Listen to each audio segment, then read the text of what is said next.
मैया सुनी थी, अरे भरी गौ आँखिन में नीरम और तोए कौन ललाया जमारो रे।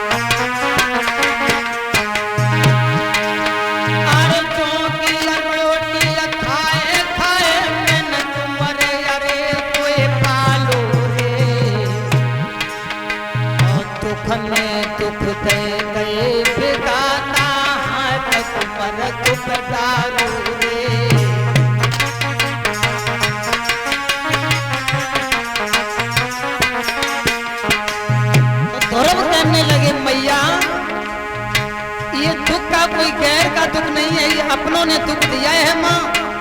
और सुनो माँ, और बोले हैं ध्रुव मैया,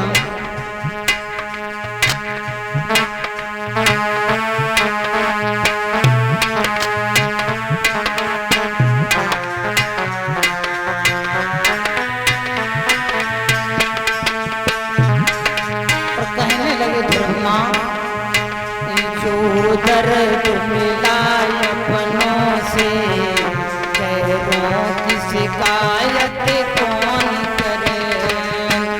जो दर्द मिला अपनों से गैरों की शिकायत कौन करे।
उसी समय ध्रुव करने लगे माँ, मेरी बात सुनो।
आज ध्रुव रोते रहे तो मैया सुनीति कहने लगी, बेटा वो तेरे पिता है ही नहीं, अगर तेरे पिता होते तो कुछ ना कुछ अवश्य कहते।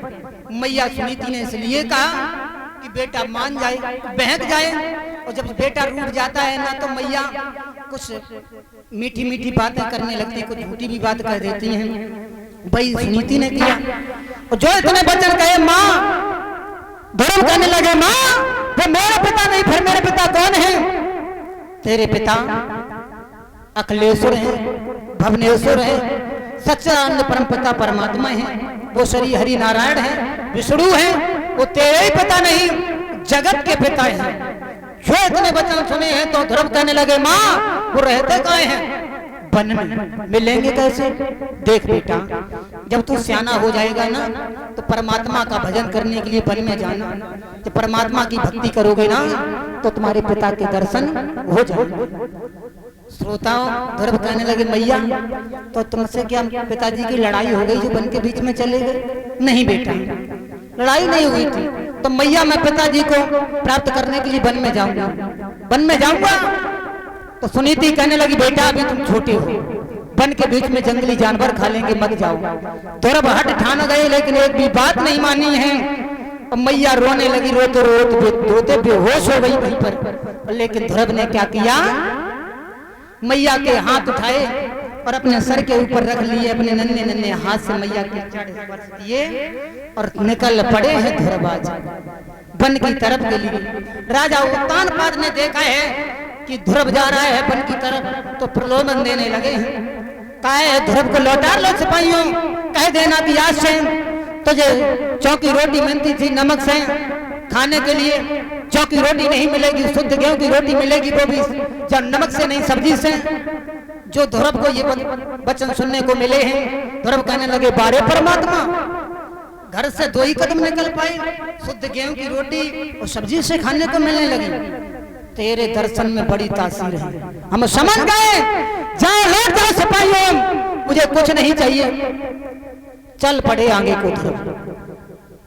जाकर के सिपाहियों ने राजा उत्तानपाद को समझाया तो राजा उत्तानपाद ने पूरा राज्य देने का ऐलान कर दिया, लेकिन ध्रुव नहीं माना। आज चलते चलते श्रोताओं पियाबाद जंगल में पहुंचे हैं। बाबा देव ऋषि नारद से मुलाकात हुई है तो ब्रह्मपुत्र देव ऋषि नारद ने 10 अक्षर का मंत्र दिया है, ओम नमो भगवते वासुदेवाय, ये मंत्र दिया है। और कहा है बेटा इस मंत्र का अगर कोई प्राणी 7 दिन और 7 रात्रि तक अगर जप कर ले तो सिद्ध में आकाश में विचरने वाले महापुरुष के दर्शन हो जाएंगे। श्रोताओं वो मंत्र दिया है और भगवान की छवि के बारे में बताया है। कहा है बेटा जाओ, गले में कौस्तुभ मरमाला होगी, भाल भक्त तिलक शोभायमान हो रहा होगा।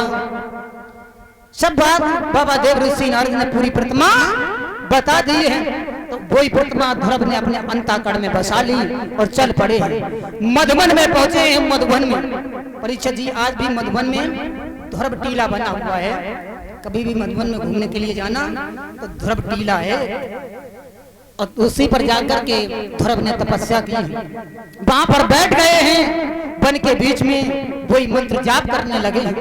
तो श्रोताओं एक दिन मंत्र जाप किया है, दूसरा दिन हुआ है तो केता का एक फल पड़ा, हाथ से केता का फल फाड़ दिया बीच से और खाया।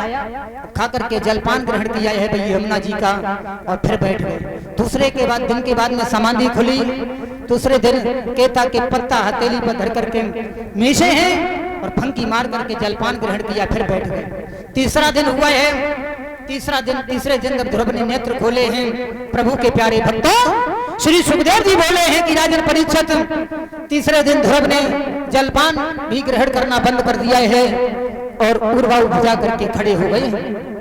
श्रोताओं बताया गया है 1 महीने का व्रत लिया है ध्रुव ने। 1 महीने के बाद में जब समाधि खुली है प्रभु के प्यारे भक्तों तो बताया गया है अब तो वायु का भी आहार करना बंद कर दिया है।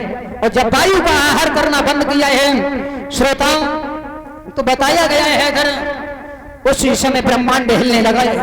और जो ब्रह्मांड हिलने लगा है 1 अंगूठे के बल ध्रुव खड़े हो गए हैं। और जब ब्रह्मांड हिलने लगा है, कोहरा मचने लगा है, देव देवराज इंद्र का इंद्रासन भी हिलने लगा है। और ये देवराज इंद्र का इंद्रासन हिलने लगा है। ब्रह्मापुत्र देव ऋषि नारद ने जाकर के समझाया है तुम यहीं पर बैठे रहो। एक ध्रुव है वो मधुवन के बीच में समाधि लगाए बैठा है, तुम्हारे राज सिंहासन को छीन लेगा। एकदम से देवराज इंद्र भागे हैं, भगवान की शरण में पहुंचे हैं, भगवान से अरदास की है। तो उसी समय ब्रह्मापुत्र देव ऋषि नारद ने जाकर के सीधी मुलाकात, श्रोताओं सीधी खबर भेज दी है भगवान के पास। देव ऋषि नारद को श्रोताओं वकील समझना चाहिए। जैसे आप हम इसी मुकदमा लड़ने के लिए जाते हैं तो सबसे पहले वकील को मिलते हैं, उसके बाद में जज के पास में जाते हैं। इसी तरीका से देवराज जो थे ना, ब्रह्मापुत्र देव ऋषि नारद वकील थे। श्रोताओं भगवान को जाकर के सूचना दे दी है। तो क्या किया है देवराज इंद्र ने, इधर अप्सराओं को भेज दिया है। अप्सराएं चली हैं तो ध्रुव की समाधि को डिगाने लगी जाकर के। कैसे? वहां पर पहुंची हैं, एड़ी से चोटी तक की ताकत लगा दी है, लेकिन ध्रुव की समाधि नहीं टिका पाई। फिर क्या किया है उन्होंने, अप्सराओं ने